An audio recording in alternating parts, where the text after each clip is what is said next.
welcome to a new week. It is Monday. Every Monday is Angel Message Monday in my world. So the way that this is going to roll out today is first I want you to choose if you want to work with your first name, last name.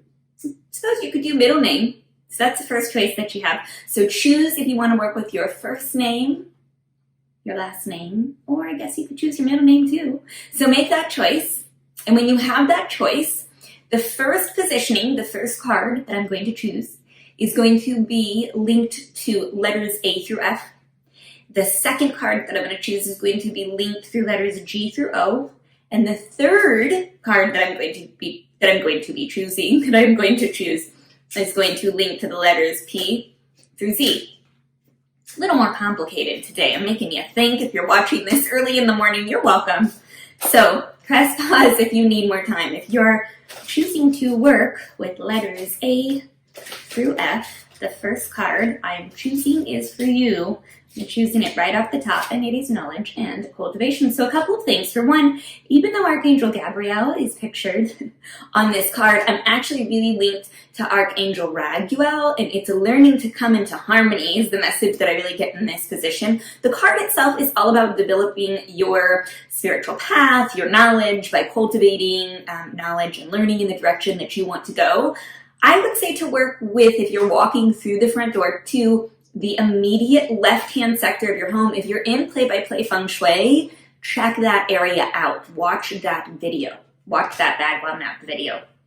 And you can nurture it by using square shapes. You could also use fire colors. Reds, blue is a really good color for that area. But this is all about really leaning into what do you want to cultivate, and are you learning? Are you learning spiritually? That's something that I never stop doing. So that's if you are choosing to work with letters A through F. If you are choosing to work with letters G through O, I'm going to actually go to the middle of the deck. The card that I choose is Energy Flow. Hey, Mimi. Mimi is amazing. If you do not know Mimi at Gaia Blooming, she is our resident astrologer in my membership program because I love her work so much. She's so on point. This card is all about really connecting with subtle energy. Energy does what we tell it to do. Where I'm going to, when I look at this, is to really work on the energy flow in your field, in your body. Let's say that you have pain somewhere. Can you imagine bringing in perhaps a certain color or an element, maybe the earth element,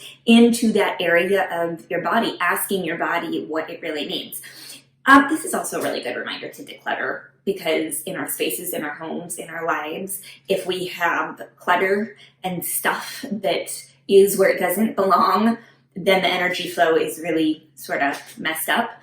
And it gets all like chaotic, and chaotic is really a good word, but it's misdirected, it's misaligned. So when we declutter, we can allow for energy to move smoother through our spaces. I like to think of water. If your front door is the mouth of a river, we have water moving through our spaces. That's how I like to imagine energy moving through our homes. So really watch where that water is crashing. And then finally, if you're working with the letters P through Z, this last card is for you. I'm going to shuffle one more time, and then I'm actually going to choose the card that's towards the back of the deck.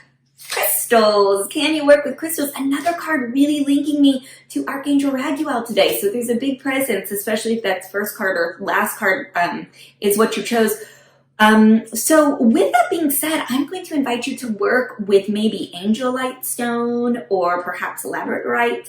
Maybe you want to tune into some other blue stones or geodes, also selenite. But crystals hold healing energy that really aid in our sensitivities. It's also a message that the earth is really calling to you. So how can you use crystals to connect you? Also bring crystals into your space. A good placement for crystals is back right from the front door, the very center of the home. Also immediate left from the front door if you had your home into 9 squares, like tic-tac-toe grid, or you can also place them in the middle right, or first when you walk in, that first corner to the right is another good placement. So those are good spaces for crystals. I'm sharing a lot about feng shui today. That's interesting. If you're up for it, join me for Feng Shui Friday in the Frequency Tea Facebook group too. We're there typically every Friday, except the first Friday of the month we do our energy share, but we're always there. So check that out. Join me for that. I hope that whatever you chose resonated with you today. I'll see you soon. Ciao. Have a good week.